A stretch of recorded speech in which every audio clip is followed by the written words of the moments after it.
अस्सलाम वालेकुम। आज हमारा लीनियर अलजेब्रा का लेक्चर नंबर 11 होगा। इसके अंदर हम कुछ इंपॉर्टेंट रिजल्ट्स डिस्कस करेंगे। प्रोडक्ट ऑफ लीनियर ट्रांसफॉर्मेशंस क्या, इसको डिफाइन करेंगे, और लीनियर ऑपरेटर और लीनियर फंक्शनल। इनके अलावा कुछ मजीद रिजल्ट्स जो हैं वो हम आज के लेक्चर में डिस्कस करेंगे। फर्स्ट ऑफ ऑल हमारे पास रिजल्ट्स हैं कुछ। फर्स्ट वन आपके पास है अ linear transformation T from V to W carries linearly dependent vectors of V to linearly dependent vectors of W। मतलब ये है कि V में से अगर आप लीनियरली डिपेंडेंट वेक्टर्स लेंगे, उनके ऊपर ट्रांसफॉर्मेशन अप्लाई करेंगे, हमें जो रिजल्ट्स के तौर पर इमेजेस मिलेंगे वो भी लीनियरली डिपेंडेंट होंगे बट W के अंदर होंगे। मतलब आप इसको यूं भी स्टेट कर सकते हैं, if v1 v2 and up to vm belonging to v are linearly dependent. ये v के अंदर लीनियरली डिपेंडेंट वेक्टर्स हैं।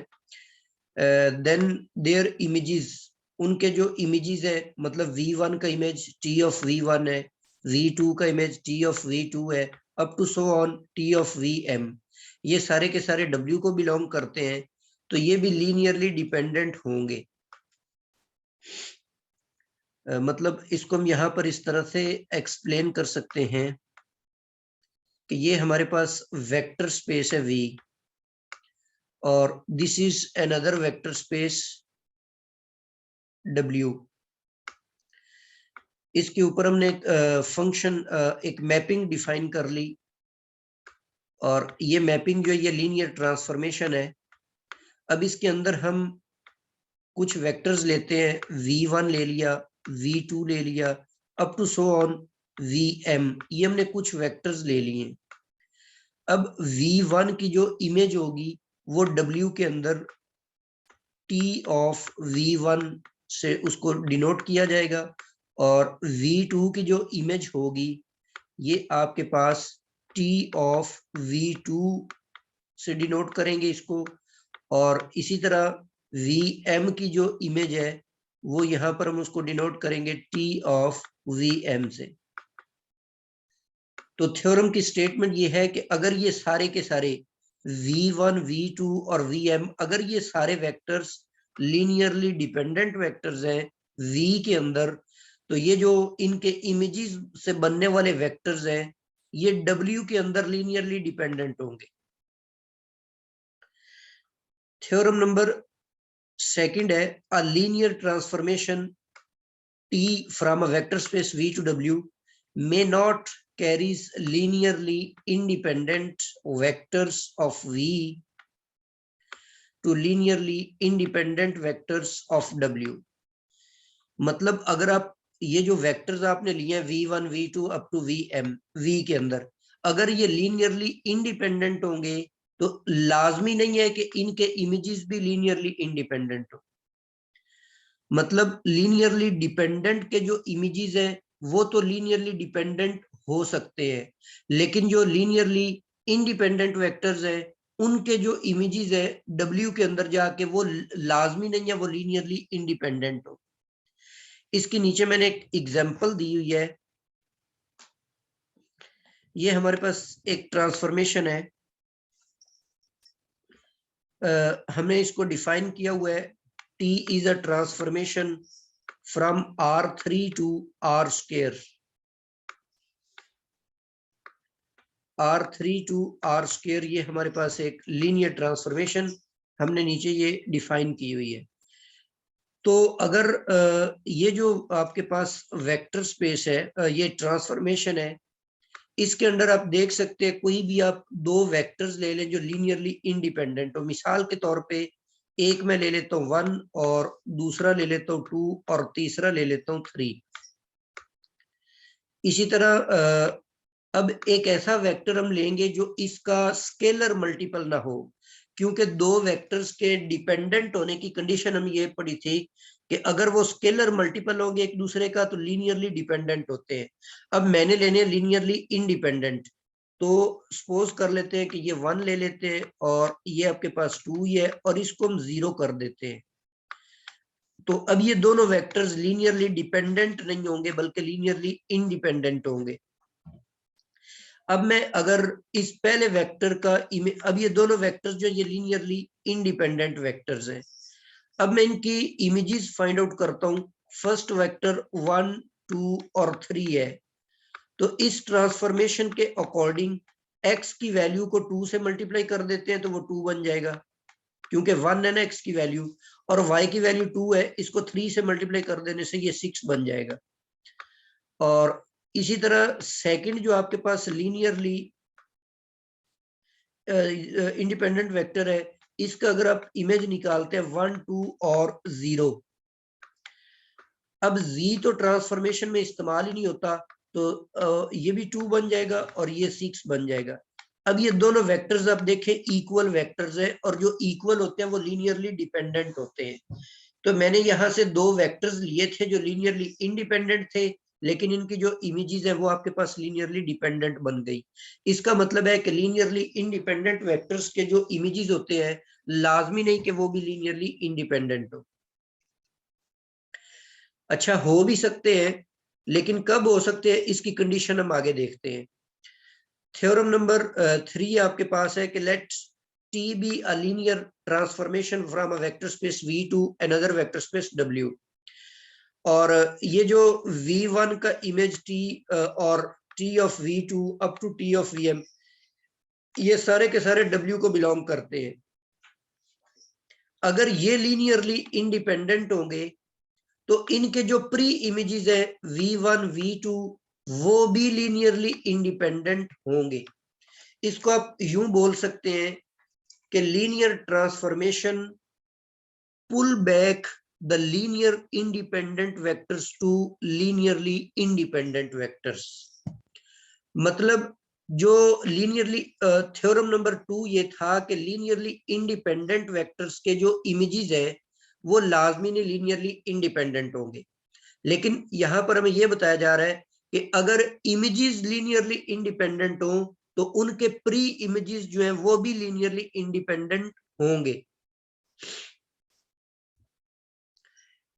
थ्योरम नंबर 4 है हमारे पास, अगर let T be a linear transformation from a vector space V to W, और ये आपके पास सारे इमेजेस हैं W के अंदर आर लीनियरली डिपेंडेंट, ये लीनियरली डिपेंडेंट है, तो इनके जो प्री इमेजेस है वो लाजमी नहीं लीनियरली डिपेंडेंट हो। मतलब अब ये वाली जो कंडीशन है ये लीनियरली इंडिपेंडेंट के लिए होल्ड करती है बट डिपेंडेंट के लिए होल्ड नहीं करती। थ्योरम नंबर 5 है कि let T be a linear transformation then T is 1, 1 if and only if it carries linearly independent vectors to linearly independent। तो ये वो वाली कंडीशन है कि एक लीनियर ट्रांसफॉर्मेशन जो होती है वो लीनियरली इंडिपेंडेंट वेक्टर्स को कब प्रिजर्व करती है, उसकी ये कंडीशन है जब वो लीनियर ट्रांसफॉर्मेशन 1, 1 होगी, तो फिर लीनियरली इंडिपेंडेंट वेक्टर्स के जो इमेजेस होंगे वो भी लीनियरली इंडिपेंडेंट होंगे। जनरली वो लीनियरली इंडिपेंडेंट नहीं होते, लेकिन अगर वो 1, 1 होगी तो उस सूरत में उनके जो इमेजेस है वो लाजमी तौर पर लीनियरली इंडिपेंडेंट होंगे। इसी तरह थ्योरम नंबर 6 है कि let T be an onto linear transformation.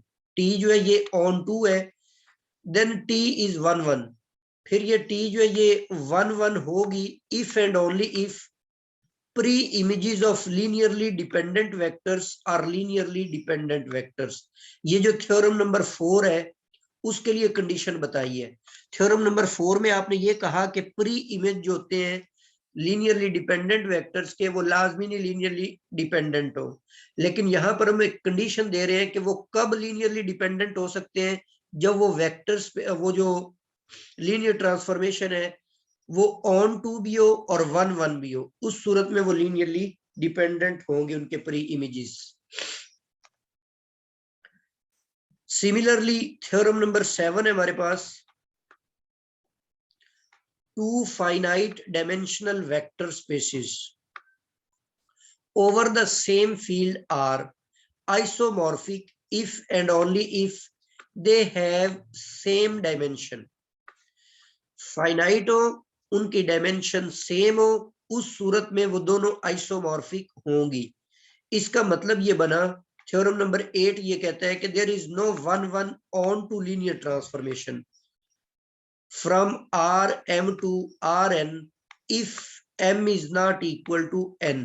तो ये एक डायरेक्ट तरीकेकार बता दिया आपको कि अगर आपने किसी ट्रांसफॉर्मेशन को चेक करना हो कि वो ऑन टू या वन वन है, तो सबसे पहले तो आप आर एम और आर एन को देख ले। अगर ये डिफरेंट है तो उस सूरत में वो ना तो वन वन हो सकती है और ना वो ऑन टू हो सकती है। दूसरे लफ्जों में वो बाइजेक्टिव नहीं हो सकती। एक एग्जांपल है कि which of the following is not isomorphic to others. अब इसमें फर्स्ट जो ऑप्शन दी हुई है इसमें P5 है, मतलब ऐसे पॉलिनोमियल्स जिनकी डिग्री 5 होती है। तो इसकी अगर आप डायमेंशन, इसका मतलब है कि ये फाइनाइट है, ये फाइनाइट डायमेंशनल है और इसकी डायमेंशन मालूम करने का तरीकेकार ये हमने पढ़ा हुआ है कि पॉलिनोमियल में जितनी उसकी डिग्री होती है उसमें एक जमा कर दिया जाए। तो अब 5 में एक जमा करेंगे तो इसकी डायमेंशन 6 बन जाएगी, और इसमें इसका ऑर्डर 2/3 है, तो इसमें टोटल 6 एलिमेंट्स होते हैं। तो मैट्रिसेस ये भी फाइनाइट डायमेंशनल बन जाएगी। इसकी जो डायमेंशन बनेगी 2/3 की, ये भी आपके पास 6 बन जाएगी। इसकी डायमेंशन भी 6 हो गई। C3 कॉम्प्लेक्स नंबर्स जो ऑर्डर ट्रिपल में होते हैं, तो ऑर्डर ट्रिपल्स के अंदर भी टोटल 6 एलिमेंट्स बनते हैं, तो इसकी जो डायमेंशन बनेगी वो भी आपके पास C3 की भी 6 बन जाएगी। तो ये आपके पास सारी जो स्पेसिस है ये सारी फाइनाइट डायमेंशनल है और इनकी डायमेंशन भी सेम है। इसका मतलब है ये सारी आपस में आइसोमॉर्फिक है। उसने पूछा था कि इनमें से कौन सी आइसोमॉर्फिक नहीं है बाकियों के, तो नन ऑफ दीज इसका इसके ऑप्शन आ जाए। Correct option is none of these. Theorem number 9 है, let T from V to W be a linear transformation where V and W are finite dimensional vector spaces of the same dimension. Then T is 1 1 if and only if T is onto. अगर आप finite dimensional vector spaces के ऊपर एक linear transformation define कर लेते हैं, अगर उनकी डायमेंशन सेम होगी तो T उस वक्त 1 1 होगा जब वो ऑन टू भी होगा, और अगर T ऑन टू है तो फिर वो 1 1 भी होगा। इफ एंड ओनली इफ की कंडीशन है। थ्योरम नंबर 10 है कि let T be a linear operator. Same vector space के ऊपर जो लीनियर ट्रांसफॉर्मेशन डिफाइन होती है उसको हम ऑपरेटर का नाम देते हैं ऑन V, और then range of T and null space of T, इनके अंदर सिर्फ और सिर्फ 0 ही कॉमन होगा। मतलब उसकी आप रेंज मालूम करेंगे और नल स्पेस मालूम करेंगे तो उनकी इंटरसेक्शन होगी वो सिर्फ और सिर्फ 0 एलिमेंट ही होगा। और ये बात उस वक्त दुरुस्त होगी, मतलब अगर आप V कोई भी वेक्टर है इसके ऊपर 2 टाइम्स लीनियर ट्रांसफॉर्मेशन अप्लाई करते हैं और 0 आ जाता है, then this implies that T of V is also 0। इसी तरह की एक कंडीशन नीचे भी दी हुई है कि if T is a linear operator, T आपके पास एक लीनियर ऑपरेटर है, such that rank of T square is equal to rank of T। ठीक है, ये T स्क्वायर का जो रैंक है वो T के रैंक के इक्वल हो, तो उस सूरत में भी रेंज और कर्नल जो है इन दोनों की इंटरसेक्शन जो है वो सिर्फ और सिर्फ 0 आएगी। तो इसी को आप इन अदर वे यूं भी स्टेट कर सकते हैं, let T be a linear transformation show that the following statements are equivalent. मतलब अगर range of t intersection kernel of t is 0, then 2 times transformation of v is 0. This implies that transformation of v is 0. जी next theorem है कि a linear transformation t from v to v is 1 if and only if t is on to.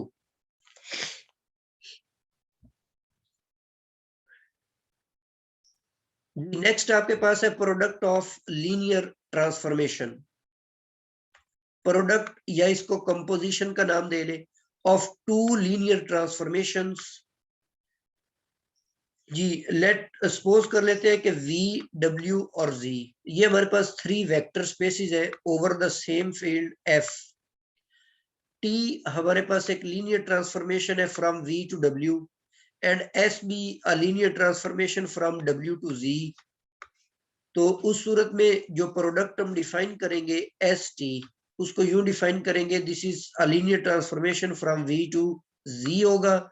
और इसको इस तरीके से define किया जाएगा कि एस टी को अगर किसी भी वेक्टर वी पर अप्लाई करते हैं तो इसका मतलब ये होगा कि पहले आप टी को वी पर अप्लाई करेंगे, उसके बाद एस को अप्लाई करेंगे. Then the product S T is a linear transformation. ये एक लीनियर ट्रांसफॉर्मेशन होगी called product of S and T. अच्छा अगर एस टी डिफाइन हो तो नीचे एक नोट लिखा हुआ है तो लाजमी नहीं टी एस भी डिफाइंड हो. मतलब प्रोडक्ट के अंदर जो ऑर्डर है दैट इज वेरी इंपॉर्टेंट. अगर एस टी डिफाइंड हो तो उसके बाद ये लाजमी नहीं है कि उसका जो रिवर्स है मतलब उनका ऑर्डर चेंज करके वो प्रोडक्ट भी डिफाइंड हो. इसकी मिसाल हम ले लेते हैं क्योंकि ट्रांसफॉर्मेशन में आमतौर पर हम मैट्रिसेस यूज करते हैं ना. तो जैसे 1 2 3 4 5 और 6. अब इसमें अगर आप इसको इसके ऊपर अप्लाई करते हैं इस मैट्रिक्स के ऊपर, तो अब इसमें नंबर ऑफ कॉलम्स देखते हैं आप, तो इसको आप ये प्रोडक्ट डिफाइन होगा क्योंकि फर्स्ट आपके पास जो नंबर ऑफ कॉलम्स 3 है तो इसमें नंबर ऑफ रोज भी 3 है. लेकिन अगर हम इसको उल्टा कर देते हैं 1 2 और 3 को पहले ले लेते हैं और इसको आप बाद में ले लेते हैं 1 2 3 और 4 और 5 और 6. ठीक है, तो अब ये डिफाइंड नहीं हो सकता. ये product this product is not defined क्योंकि यहाँ पे कॉलम 1 है आपके पास, इसमें रोज जो है वो आपके पास 2 है. तो ऑपरेटर्स जो होते हैं आमतौर पर हम इनको मैट्रिसेस की फॉर्म में एक्सप्रेस कर सकते हैं. तो जिस तरह से ये मैट्रिसेस का ऑर्डर चेंज करने से वो प्रोडक्ट डिफाइन नहीं होता, इसी तरह ये जो लीनियर ट्रांसफॉर्मेशंस होती हैं इनमें भी अगर एक प्रोडक्ट डिफाइन है तो उनका ऑर्डर चेंज करने से लाजमी नहीं है कि दूसरा प्रोडक्ट भी डिफाइन हो जाए. अच्छा अगर वो डिफाइंड हो भी जाता है तो उस सूरत में फिर वो एस टी के इक्वल नहीं होगा, उसका रिजल्ट कुछ और ही आ जाएगा. जी नेक्स्ट आपके पास डेफिनेशन है कि let's a linear transformation t from a vector space v to v is called linear operator. और ये मैं आपको पहले ही बता चुका हूं कि वेक्टर स्पेस को उसी वेक्टर स्पेस पर जो लीनियर ट्रांसफॉर्मेशन डिफाइन होती है उसको हम ऑपरेटर का नाम देते हैं. Whereas a linear transformation from a vector space V to a field F is called linear functional. इसको हम linear functional का नाम देंगे. सेम वेक्टर स्पेसिस पर जो लीनियर ट्रांसफॉर्मेशन डिफाइन होगी वो लीनियर ऑपरेटर कहलाएगा, और अगर एक वेक्टर स्पेस एक फील्ड के ऊपर डिफाइन होगी उसको हम लीनियर फंक्शनल का नाम देंगे. अच्छा यहाँ पर ये नोटेशन है कि T square T multiplied by T जो लीनियर ट्रांसफॉर्मेशन होगी टी मल्टीप्लाइड बाय टी उसको टी स्क्वायर से डिनोट करेंगे. इसी तरह से T raise to power N को आप एक्सप्रेस कर सकते हैं T N minus 1 into T. ये यहाँ पर एक थ्योरम की स्टेटमेंट है. सपोज कर लेते हैं कि टी1 और T two be linear operators on V. ये हमारे पास 3 जो है लीनियर ऑपरेटर है और आई जो है ये आइडेंटिटी मैप है from V to V itself. तो उस सूरत में अगर आप आइडेंटिटी मैप को ट्रांसफॉर्मेशन के साथ प्रोडक्ट लेंगे तो उसका मतलब होगा कि वो इक्वल टू टी आ जाएगा। इसी तरह ये distributive property of multiplication over addition जो ये भी इन ऑपरेटर्स में होल्ड करेगी। लेफ्ट डिस्ट्रीब्यूटिव भी और नीचे राइट डिस्ट्रीब्यूटिव लिखी हुई है, ये दोनों इसमें होल्ड करती है। इसी तरह ये प्रोडक्ट के साथ जो स्केलर मल्टीप्लिकेशन है ये भी होल्ड करती है। और इसके अंदर जो प्रोडक्ट है ये एसोसिएटिव प्रॉपर्टी जो है इसको भी ये सेटिस्फाई करता है। Be hom of V and W, इससे क्या मुराद होता है? Let's hom of V and W be the set of all linear transformations. अगर आपको कोई भी दो वेक्टर स्पेसेस दी जाती हैं, उनके ऊपर जितनी भी आप लीनियर ट्रांसफॉर्मेशन डिफाइन कर सकते हैं, वो सारी की सारी ट्रांसफॉर्मेशन आपने सेट में बंद कर दी और उसको hom of V into W का नाम दे दिया। तो ये जो सेट होगा जिसके अंदर सारी ट्रांसफॉर्मेशंस पड़ी हुई हैं, सारे फंक्शंस पड़े हुए हैं, तो form of vector space V, ये भी एक वेक्टर स्पेस वी बनाएगा to another vector space W.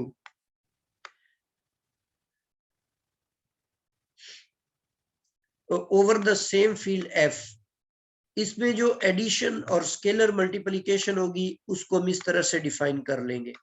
ये मैंने पहले भी एक लेक्चर में बताया था कि दो ऑपरेटर्स जो होते हैं उनका सम भी जो होता है वो अगेन लीनियर ऑपरेटर होता है, सॉरी लीनियर ट्रांसफॉर्मेशन, और स्केलर मल्टीप्लिकेशन के साथ उसका जो प्रोडक्ट होगा वो भी अगेन एक लीनियर ट्रांसफॉर्मेशन होती है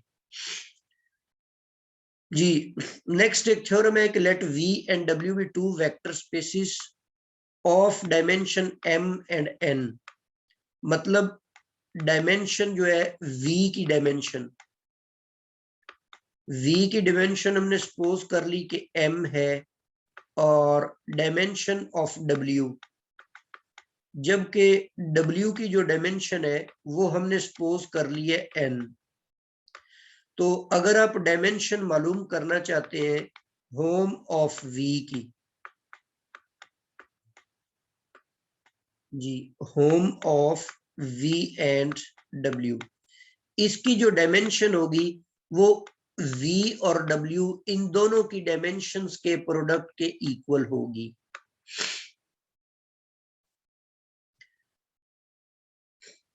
मसलन जैसे अगर आपने डायमेंशन फाइंड आउट करनी हो होम ऑफ आर स्क्वायर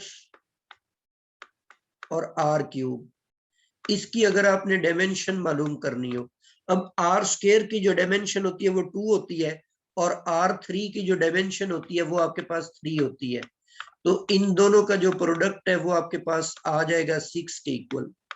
तो इसकी जो डायमेंशन है वो आपके पास 6 बन जाएगी जी। नीचे क्रॉलरी लिखी हुई है कि ऑब्वियसली डायमेंशन ऑफ होम, मतलब जो लीनियर ऑपरेटर्स का सेट होगा उसकी m स्क्वायर बन जाएगी, क्योंकि v की डायमेंशन भी m है आपके पास और दूसरे v की डायमेंशन भी n है। ये मैं होम से मुराद आपको बता चुका हूं कि होम से मुराद होमोमॉर्फिज्म नहीं है, यहाँ पे होम से मुराद है कि इसके अंदर सारी की सारी लीनियर ट्रांसफॉर्मेशन पड़ी हुई है। जो आप v से w के ऊपर डिफाइन करते हैं ना, v से w के ऊपर जितनी भी आप लीनियर ट्रांसफॉर्मेशन डिफाइन कर सकते हैं, जैसे मैंने ये लिखा ना आर स्क्वायर से आर स्क्वायर के ऊपर जितनी भी आप लीनियर ट्रांसफॉर्मेशन डिफाइन कर सकते हैं, वो तमाम ट्रांसफॉर्मेशंस का ये सेट है, ठीक है। तो इसके अंदर सारी लीनियर ट्रांसफॉर्मेशंस पड़ी हुई हैं। अच्छा, नीचे ये दूसरा मैंने रिजल्ट लिखा हुआ है कि होम ऑफ वी एफ, मतलब फंक्शनल। अगर ये दोनों सेम होम के अंदर वी और वी सेम लिखे हुए होंगे तो समझ जाए कि इसके अंदर सारे ऑपरेटर्स पड़े हुए हैं। अगर इनमें एक वी लिखा हुआ है दूसरा एफ लिखा हुआ है तो अब इसके अंदर सारे के सारे फंक्शनल्स पड़े हुए हैं। तो अगर v और v आ जाए तो m स्क्वायर होती है उसकी डायमेंशन, अगर एक v आ जाए और दूसरी फील्ड आ जाए तो उसकी डायमेंशन सिर्फ m होती है। ठीक है, ये तीनों रिजल्ट्स डिफरेंट रिजल्ट्स है, इनको याद रख ले कि अगर आपने सबसे पहले तो ये रिजल्ट है कि v भी एक वेक्टर स्पेस है और w भी एक वेक्टर स्पेस है। इसकी डायमेंशन का तरीकेकार ये होगा कि जो v की डायमेंशन है m और w की डायमेंशन है n, इनका प्रोडक्ट लिखेंगे। और अगर दोनों वेक्टर स्पेसिस सेम है तो उस सूरत में इस सेट के अंदर सारे ऑपरेटर्स पड़े हुए होंगे और उसको आप लिखेंगे v और v। अब इस सूरत में v की डायमेंशन m हो गई, सेकेंडली v की डायमेंशन भी m है, तो ये बन जाएगा m स्क्वायर। और अगर आपने इसके अंदर फर्स्ट जो सेट है वो तो वेक्टर स्पेस ही ले लिया, ये आपके पास v है, और सेकंड जो है वो आप फील्ड ले रहे हैं, इस सूरत में आपके पास सिर्फ डायमेंशन जो होगी v की डायमेंशन यूज करेंगे m। तो इसमें ये तीनों डिफरेंट रिजल्ट्स हैं, ये आपने याद रखने।